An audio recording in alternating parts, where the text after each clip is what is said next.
Welcome to Women at Halftime podcast, but not just for women, for you men too. If you're at mid-career or the halftime of life, our inspirational topics are not only fun, but also meant to help you maximize and write your next chapter. Right here with me, Deborah Johnson. Well, hello. Thank you for being with me here today. This is Deborah Johnson with our Women at Halftime podcast. And our subject today is very relevant for many who are at mid-career, halftime of life, skills for re-entering the workforce.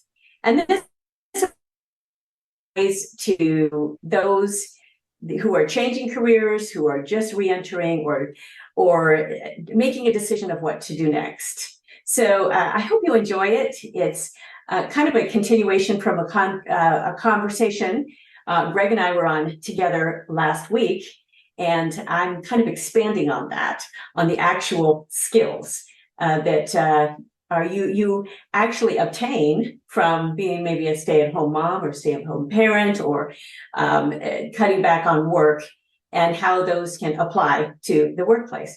So I hope you enjoy.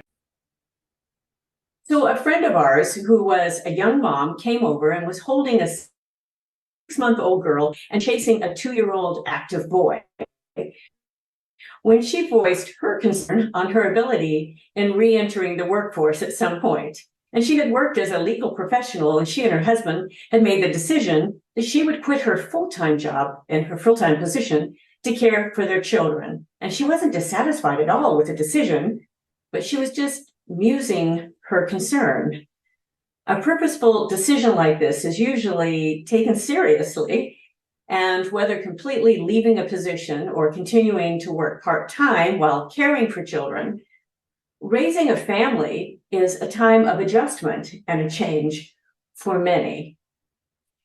A lack of confidence started to rear its head as we continued to speak, which is always a bit surprising to me, as our outer shell of confidence doesn't always reveal the inner thoughts of inadequacy that most of us possess.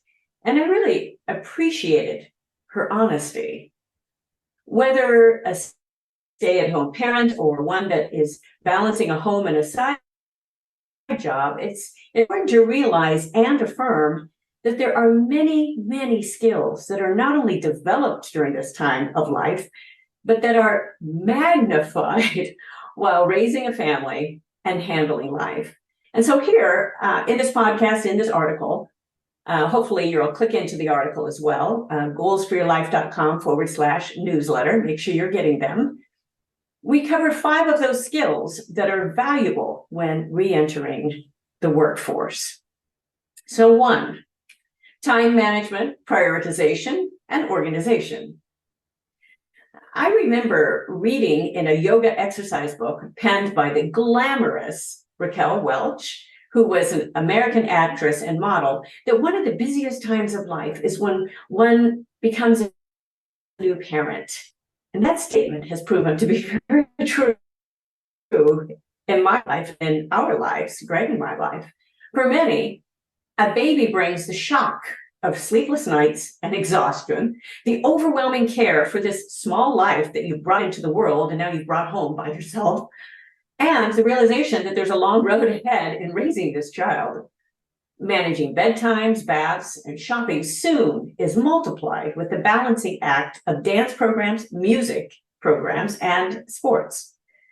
Sometimes a new parent feels like their brain is as mushy as the oatmeal their infant is slinging across the room.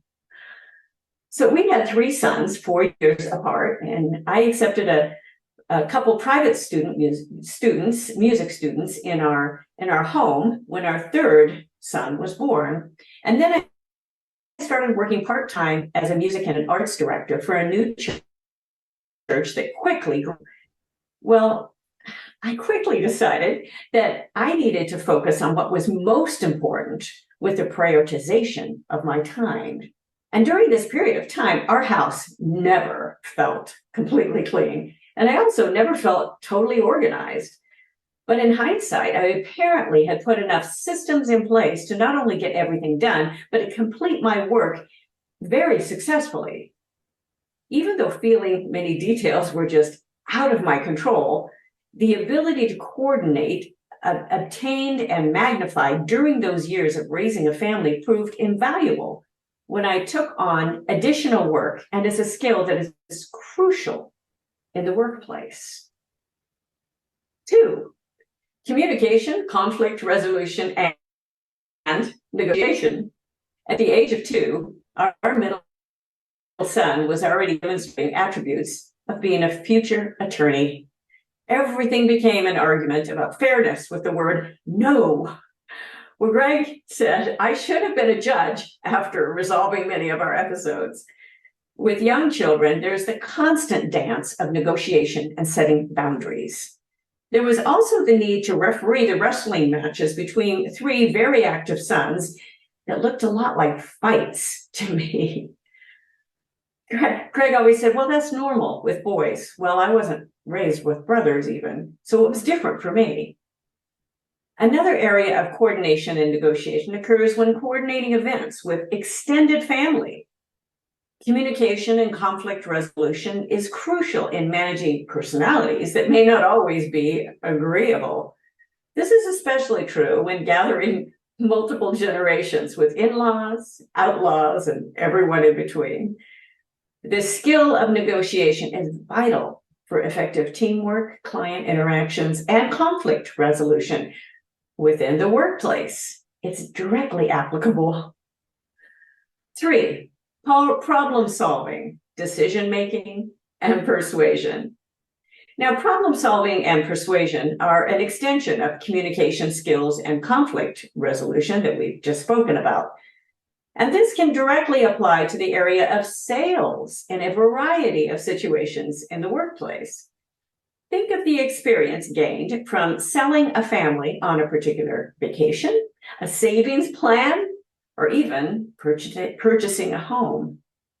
Part of this skill includes listening, and part of it is obtaining the emotional stamina to make a decision that may not be popular with all parties involved. I am sure many of you can relate to this. I didn't even realize the skills I had obtained in this area until I was producing my musicals, working with actors, working with directors, and also leading a nonprofit organization. When making decisions that weren't a standard head bob of agreement, I had to emotionally be ready for an onslaught of questions and even negativity from those who didn't agree with my decisions. I had to stand firm. And raising kids prepared me for that emotional roller coaster. Of course, in hindsight, you don't realize it at the time. 4, teamwork, collaboration, leadership, and emotional intelligence. It takes family members pulling together to run a household, manage chores, and provide all the daily tasks necessary to balance work, life, and health. Raising a family entails consistent training and follow through with chores, homework, and activities. Growing up, my sisters and I played the cleanup game, where we draw different rooms or tasks out of a hat and set a timer to try to beat the clock to complete our cleaning. Now, I don't remember how clean everything really got, but I do remember that it helped to divide up chores in a fair manner, and our mother seemed extremely happy with the outcome. Again, I don't know how clean we got things, but she was happy, so that was okay.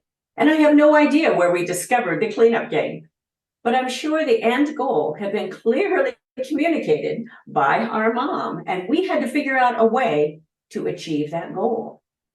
Now, these experiences translate well into team-based work environments where cooperation and collective achievement are essential. Also, caring for family members, especially if there are any of those family members with special needs, this cultivates empathy and emotional intelligence, which are essential for building strong relationships, effective teamwork, and understanding customer or client needs in various professional settings. I have really known some of those people that have developed those with special needs kids. They are special families.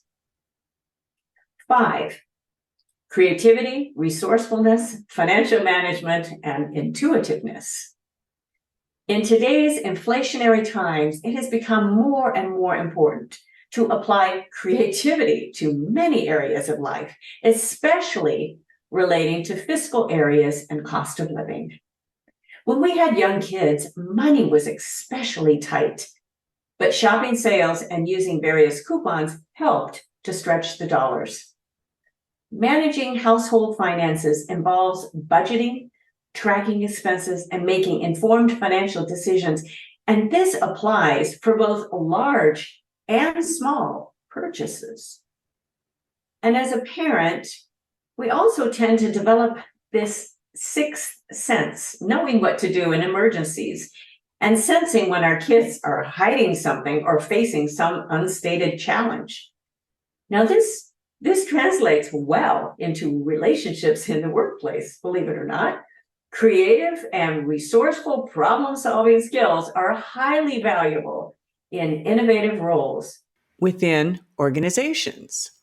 It is important to understand how important it is to recognize and highlight the skills that are created with the choice in raising a family that is not always understood by others, but it takes sacrifices in some areas, but really pays off in so many ways. By recognizing and highlighting the skills that are developed with confidence on a resume and during job interviews, individuals that are re-entering the workplace from a stay-at-home role can effectively showcase abilities and demonstrate how they are assets to potential employers. And I've only hit on a couple things in this particular episode. There are more.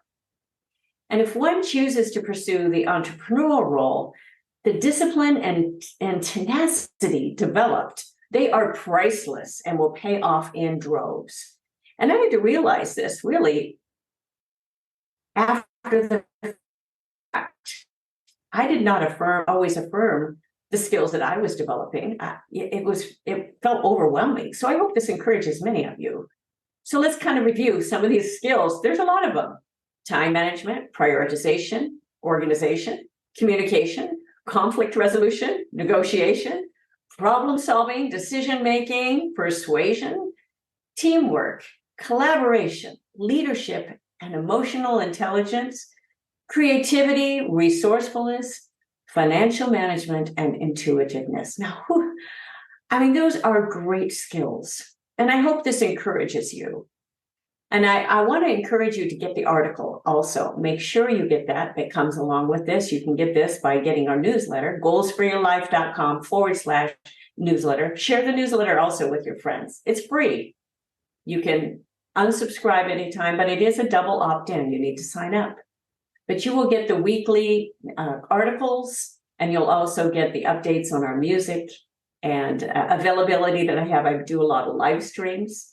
And you can get those and make sure that you're connected. I take a certain number of live events, Deborah Johnson speaker, but I also do a lot of virtual events. So I hope you connect with me and that you keep listening and keep affirming the skills that you have. I have a lot of wonderful things coming up in this next year, a lot of subjects. I will be enhancing some of the podcasts that we are doing right now and encouraging you in your quest to answer what's next in the next stage of your life. So I hope you've enjoyed, and I've sure enjoyed being with you today.